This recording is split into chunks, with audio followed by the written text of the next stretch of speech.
Metaverse yang diusung oleh pendiri Facebook, Mark Zuckerberg, yang marak akhir-akhir ini menawarkan lebih banyak opsi kepada pengguna dalam hal Artificial Intelligence atau AI. Utilitas, seni, hiburan, budaya, shopping, dan juga peluang ekonomi. Nah, Metaverse ini adalah sebuah ruang virtual yang dapat digunakan bersama, di mana ada dunia baru yang para penggunanya direpresentasikan melalui avatar untuk melakukan aktivitas, berinteraksi layaknya di dunia nyata. Keren banget ya! Thrift Exchange kini menyediakan pilihan koin dan token hingga 60 lebih. Ada pula koin-koin meta seperti Engine, Axie Infinity, dan juga Sand. Setelah memiliki aset digital yang kalian inginkan, manfaatkan pula fitur staking Thrift, yaitu staking koin-koin yang kalian sukai di Thrift, dan dapatkan staking Axie Infinity APY 104%. Yuk download dan pakai aplikasi Thrift sekarang.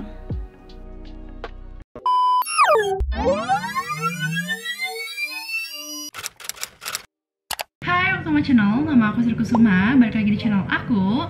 Di video kali ini aku akan membahas tentang perpaduan antara psikologi dan investasi, yaitu psikologi trading.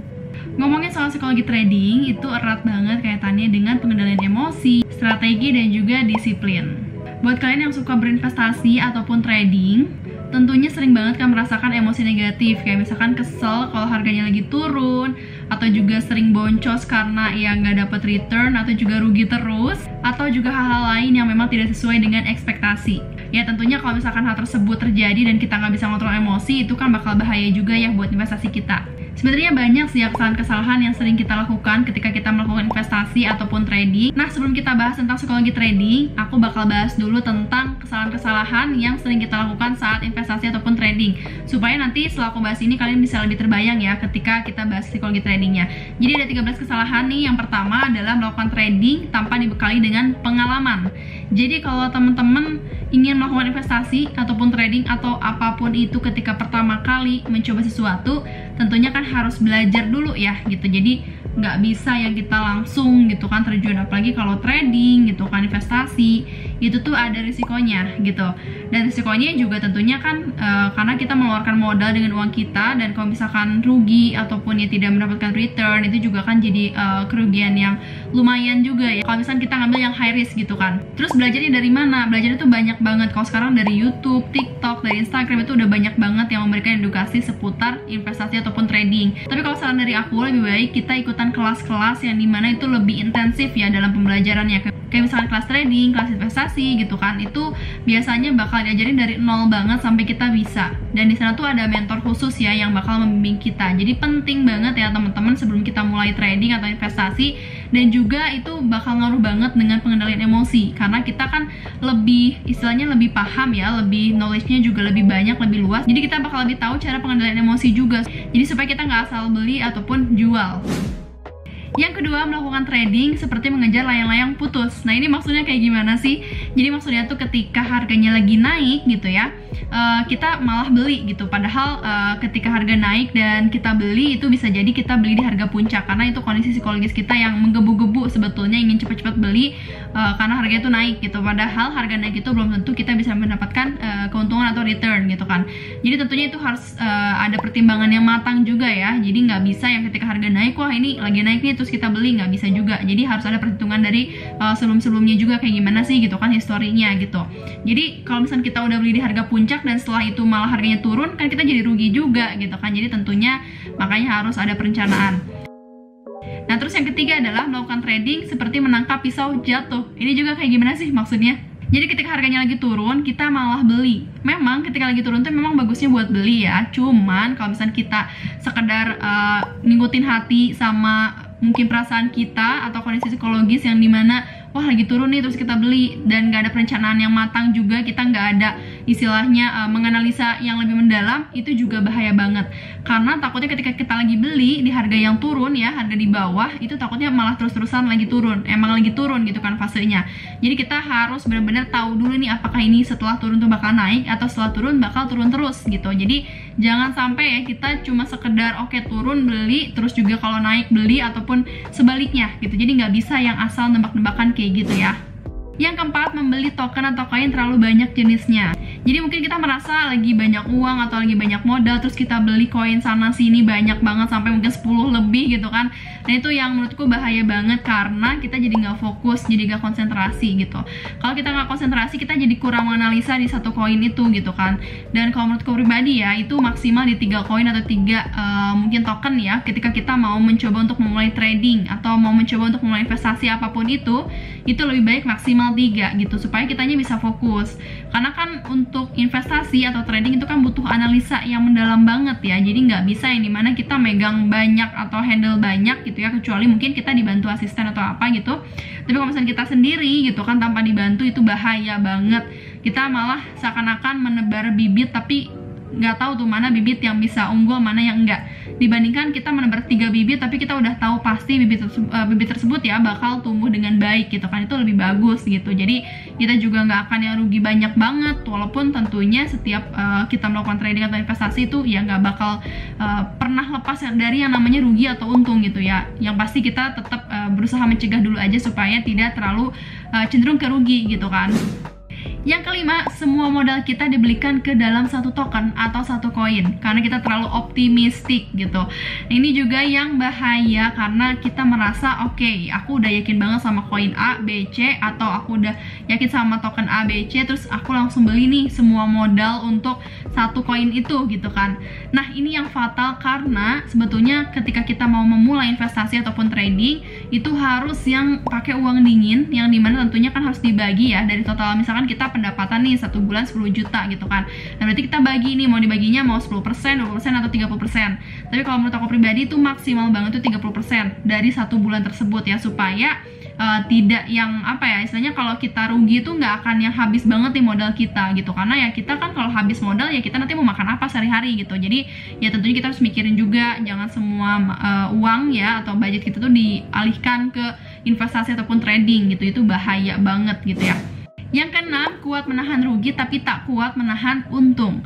Ini maksudnya adalah ketika kita sudah mendapatkan keuntungan padahal baru sedikit banget tapi udah langsung dijual, dan akhirnya nyesel karena untungnya bisa lebih tinggi ketika kita bertahan di koin tersebut gitu. Jadi banyak yang ngerasa udah untung dikit langsung jual, untung dikit langsung jual karena takut rugi. Ya memang gak masalah sama sekali, tapi kalau kita yang memang sudah punya perencanaan yang bagus atau sudah bisa analisa yang baik gitu, kita juga nggak akan yang asal jual karena kita tahu bahwa di suatu saat nanti harga tersebut bisa naik lagi gitu kan.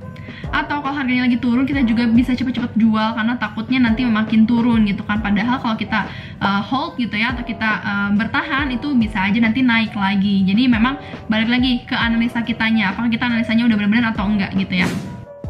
Yang ketujuh, tidak mengetahui apa dan bagaimana prospek kinerja dan prospek dari koin yang akan dibeli. Balik lagi ya, ini harus coba dianalisa terlebih dahulu sebelum kita beli koin ataupun beli token. Yang kedelapan, terlalu tamak dan mudah grogi ya. Jadi karena mungkin kitanya kurang persiapan, terus juga karena kitanya kurang menganalisa lebih dalam. Terkadang ketika kita punya banyak modal, kita jadi terlalu tamak. Kita langsung beli sana sini, kita beli semuanya. Atau bahkan yang mungkin modalnya sedikit jadinya mudah grogi dan jadinya pelin-pelan juga gitu ya. Atau beli koin karena ikut-ikutan teman aja, atau ikut-ikutan dari influencer-influencer yang lainnya gitu. Jadi kita yang nggak yakin sama diri sendiri gitu. Yang ke-9, terlalu banyak menggunakan fasilitas atau fitur-fiturnya. Nah ini juga yang membuat kita tuh menjadi pikirannya nggak tenang atau kita menjadi nggak fokus gitu ya. Kita juga terlalu cemas jadinya. Yang ke-10, hanya mengacu pada satu informasi aja untuk mengambil keputusan jual dan beli. Ini juga jadi sangat fatal karena kalau kita mau investasi itu harus banyak banget baca literatur, baca berita, dan juga banyak berdiskusi atau kita memperoleh informasi dari banyak pihak, bukan hanya dari satu pihak aja. Karena kita nggak tahu apakah satu pihak tersebut memang sengaja untuk menggiring kita ke hal yang kurang baik atau enggak, kita nggak tahu juga. Jadi tentunya kita harus banyak banget baca-baca referensi dari berbagai jurnal, dari berbagai berita juga. Jadi jangan sampai kita kebawa-bawa FOMO hanya karena satu orang yang mungkin nantinya tidak bertanggung jawab. Karena yang bertanggung jawab atas investasi kita atau trading kita adalah diri kita sendiri. Kita yang mengeluarkan modal, kita juga yang bertanggung jawabkan. Orang lain nggak akan bertanggung jawab kalau misalkan mereka merekomendasikan koin A, B, C, D bagus dan sebagainya, tapi kita sebagai orang yang terbawa-bawa oleh orang tersebut, ya kita yang akan menanggung ruginya, bukan orang tersebut yang bakal menanggung ruginya. Jadi hati-hati ya. Yang ke-11, tidak mau rugi atau cut loss. Yang ke-12, mendikte pasar sesuai dengan pikiran. Jadi bukan sesuai dengan fakta. Ini juga bahaya banget. Dan yang terakhir, yang 13 adalah transaksi balas dendam. Artinya pernah loss dalam satu koin atau token dan terus melakukan jual dan beli karena balas dendam, karena sebelumnya pernah rugi. Nah, ini juga bahaya ya, jangan lakuin. Dari kesemua hal tadi, dari 13 poin kesalahan tersebut, tentunya kenapa makanya kita penting banget untuk lebih memahami ya tentang psikologi trading, supaya kita bisa mengendalikan emosi, terus juga pikiran kita, supaya ketika kita mengambil keputusan itu tidak berdasarkan hati dan perasaan aja, tapi juga berdasarkan otak dan logika kita. Jadi tentunya ketika kita mengambil keputusan dengan hati dan perasaan aja, itu juga nggak akan bagus hasilnya gitu. Jadi harus dibarengi dengan fakta, data, terus juga otak dan pikiran kita dalam mengambil sebuah keputusan yang benar-benar matang dan valid. Oke, sekarang kita bahas tentang 7 psikologi trading yang wajib kalian tahu. Ini yang pertama adalah passion, yaitu suka melakukannya tanpa paksaan. Kalau misalnya kalian yang nggak suka melakukannya, itu kan nggak bakal bertahan lama ya. Jadi ya hanya di awal aja gitu. Dan mungkin ya ketika dipaksa sama seseorang, itu juga nggak akan baik gitu kan. Jadi tentunya ketika kalian memutuskan untuk mau trading, mau investasi, itu benar-benar harus dari dalam hati dulu. Apakah kalian benar-benar yakin mau investasi atau enggak gitu. Jadi yang memang melakukan trading atau investasi itu kan kalian sendiri ya. Kalian menggunakan modal kalian sendiri, bukan menggunakan modal orang lain gitu. Kecuali ya kalian minjem atau apa, itu bahaya ya, sebetulnya nggak boleh sih. Tapi memang kebanyakan ya investasi itu pasti pakai uang sendiri ya. Trading juga pakai uang sendiri gitu, dan itu uang dingin juga gitu.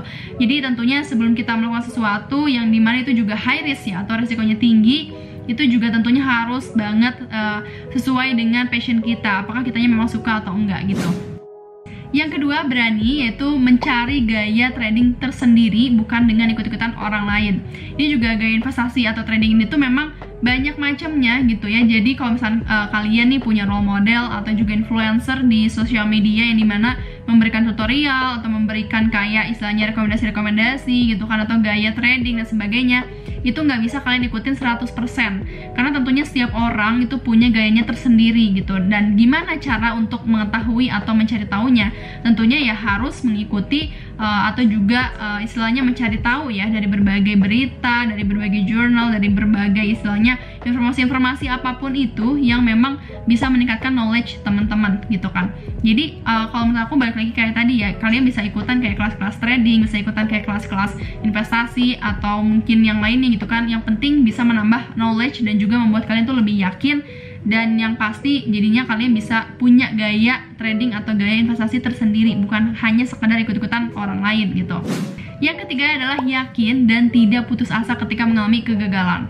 Gagal di sini itu pasti semua orang bakal mengalami. Untuk orang-orang yang baru pertama kali trading, pertama kali investasi, pasti ada yang namanya pernah rugi gitu kan. Jadi kita yang baru pertama dan langsung rugi misalnya, itu juga jangan langsung putus asa, karena ya kita juga harus mengimprove terus gitu. Kita harus memperbaiki yang dimana salahnya gitu kan, apa yang harus kita perbaiki, yang harus kita kembangkan gitu.